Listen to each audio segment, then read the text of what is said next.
तो इस एपिसोड की शुरुआत में हम उस डीमन टाइप बंदे को देखते हैं जो कि अपनी लगातार एनर्जी बढ़ाता जा रहा होता है। इसे देखकर चैनसॉ भी कहने लग जाता है कि इसकी एनर्जी हो रहा तो बहुत ज्यादा डरावना लग रहा है, लेकिन वो डीमन टाइप बंदा यहाँ पर भी नहीं रुकता है। वो अपनी एनर्जी को लगातार बढ़ाता जा रहा होता है। जिसे देखकर चैनसॉ कहने लग जाता है कि ये तो मार्शल एम्परर रैंक तक पहुंच गया है। और अब ये देखकर वो रुकता नहीं है और वो अपनी मल्टीपल स्वॉर्ड टेक्निक का यूज करते हुए उस डीमन टाइप बंदे पर हमला कर देता है। जिसे देखकर वो उसे रोकने में लग जाता है और वो अपने डिफेंस सिस्टम से उसे आसानी से रोक भी लेता है। जिसे देखकर चैनसॉ सोचने लग जाता है कि इसका डिफेंस सिस्टम पहले से ज्यादा ताकतवर हो गया है। और तभी वो डीमन टाइप बंदा चैनसॉ के पास भी आ जाता है, उस पर एक हमला करता है, जिस वजह से चैनसॉ एक चट्टान के ऊपर जाकर गिरता है और वो उससे कहने लग जाता है कि तुम अभी भी मरे नहीं हो क्या। जिसे सुनकर चैनसॉ अपने आप से ही कहने लग जाता है कि इसका डिफेंस सिस्टम ताकतवर हो चुका है, इसलिए मुझे इसको और ताकतवर हमलों से मारना ही होगा। और अब ये कहकर वो अपनी स्पिरिचुअल सील से उसको इधर उधर मारने लग जाता है, जिस वजह से उसके पास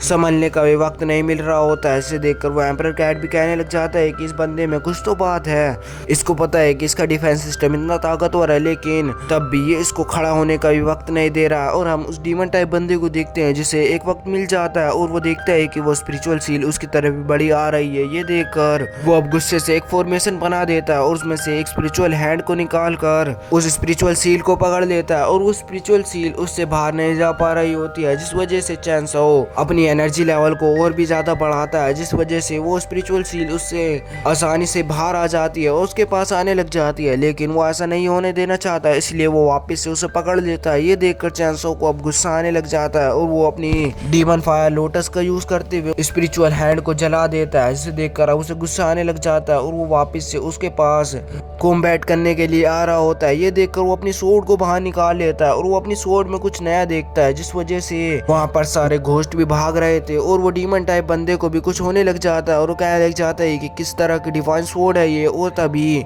चैनसॉ उस पर हमला भी कर देता है, जिस वजह से वो नीचे जाकर गिरता है और अब उसे देखकर वो हैरान होते हुए वहां से भागने की कोशिश करने लग जाता है। ये देखकर वो एम्परर कैट उसे रोकने की कोशिश करता है, लेकिन वो डीमन टाइप बंदा उस पर हमला करने ही वाला होता है कि चैनसॉ उसके पास आ जाता है और उसे जमीन पर मारता है। और अब वो मुश्किल से ही खड़ा हो पा रहा था। वो कहने लग जाता है कि किस तरह की लेजेंडरी स्वॉर्ड है, किस तरह की डिवाइन स्वॉर्ड है जो कि हमें इतना ताकतवर से इतना कमजोर बना पा रही है। और अब चैनसॉ उसे जमीन पर नीचे लेटाता हुआ कहने लग जाता है कि तुम्हें फिर से भागना है तो तुम भागने की कोशिश कर सकते हो। ये देखकर वो कहने लग जाता है कि तुम मुझे इतना परेशान क्यों कर रहे हो, तुम्हें मारना है तो मुझे मार डालो।